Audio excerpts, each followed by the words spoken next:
Going back to the debate about am I a real anime fan? Okay, no. But like, because you mentioned something, you said like VTubers, whatever, anime, manga, gacha games. Why do you feel like gacha games is like a big part of being an anime fan?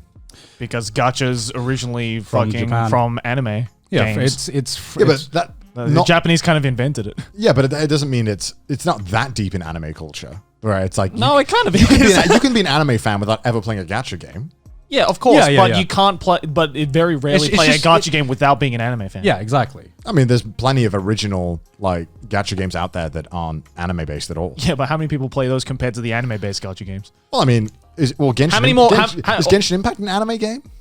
How is Genshin Impact not an anime Yeah. game? Well, I would consider anime being like the actual like manga anime shows. Oh no, like No. I'm more talking about like the anime Means- art style. okay. I mean, Like the Azura Lanes, the Arknights, like they weren't based off anything. Yeah. Yes, and then the same with VTubers, right? Yeah. Like, I would say, who's watching VTubers who's never watched anime before? You know what I mean? That's A confused dad. That's who's watching it. I like the gacha games. I mean, I really enjoyed Arknights when I was playing that. I don't really play it anymore.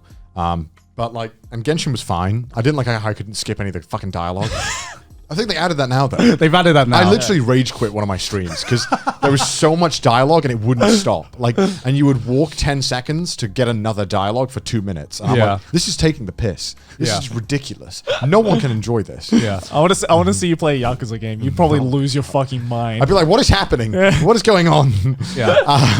And like, I don't get it how people can get excited for every new fucking gacha game. I think that's a question you have to ask. We have also right? been brainwashed into being excited for rates that are higher like than 2%. We're like, boys, it's practically 50-50 here. It's practically 2% Once it's above 2%, Wow, it's basically a guaranteed Yeah, drop. I feel called out now. and they've all memed it so much that they're actually like proud of it when it's like 2%. They're like, they're practically giving the 5 stars away. Like, you know what I mean? That's practically a guaranteed drop. Like a lot of the stuff, I hate how games have just completely normalized, like, you know, Microtransactions to death. Yeah, like I enjoyed Arknights; it was fun, but like, you know, I'd spent like $800 on that game, and there was still some missions I couldn't do, and I'm like, Yeah. how much do I need to spend to be able to do the hardest missions? Tell me how much. This is ridiculous. Just turn your brain off and just enjoy the game, and you'll just You enjoy can't, the experience. because then it fucking is like beep beep. You got no fucking resources left. Oh, you want to pay? You want to pay a little money to keep playing? Do you? Because You know, like it's I hate that. I would say the only real gacha game I'm playing right now is Genshin, and my biggest problem with Genshin has nothing to do with like the gacha system, even though the pull rates suck ass. But I mean, I never get like if the drop rates are fucking ass, then I don't go into it with the mentality of I'm going to get this character, or I'm going to get this person. When you come in with expectations, that's when you lose. Yeah. Okay. Yeah, that's it's when you it's lose. like walking into a casino being like, I'm gonna win the jackpot. My actually biggest problem with Genshin right now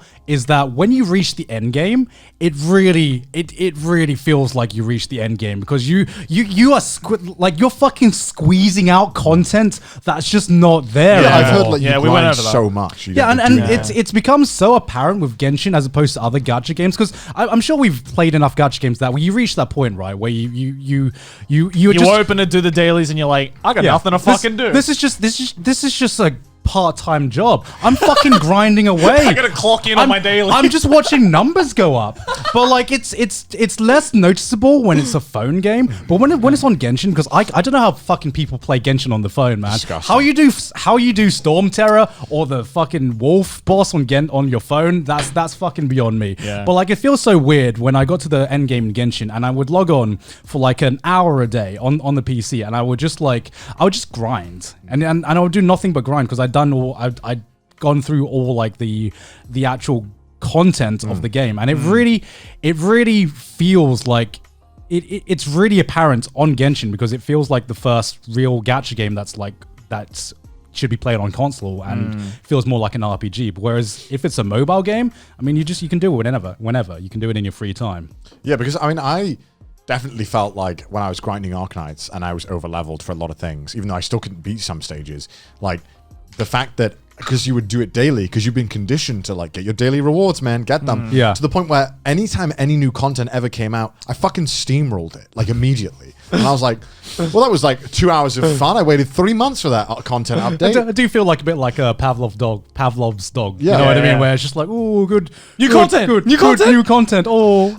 And it's just like you can't shit on these games and like say, oh man, yeah, it's super grindy. You know, the microtransactions are a little bit much, whatever. And then people are always just so quick to like defend them. And I'm like, just admit that it's shit. And what they're doing is like you get a free game and then you have to put up with this shit. And they're like, well, I'm free to play. I don't give a shit if you're free to play. Other people are out there spending $1,000. Why is it okay if it's just you are fucking free to play? That's always the excuse you see this shit. Yeah. It drives me insane. People It's like, as long as I'm not paying yeah, money. people are like, what do you mean? I'm free to play. I've never had any difficulties. It's like, well, good on you that you have willpower. I'm one of those people, honestly. What, free to play? No, not free to play, but I will defend the fact that you can play these games being free to play because all you need is willpower. And, you know, if... Shut the fuck up. All you need is the power of friendship. That's all you need. I mean, if I wanted to, I could be free to play. I just don't want to.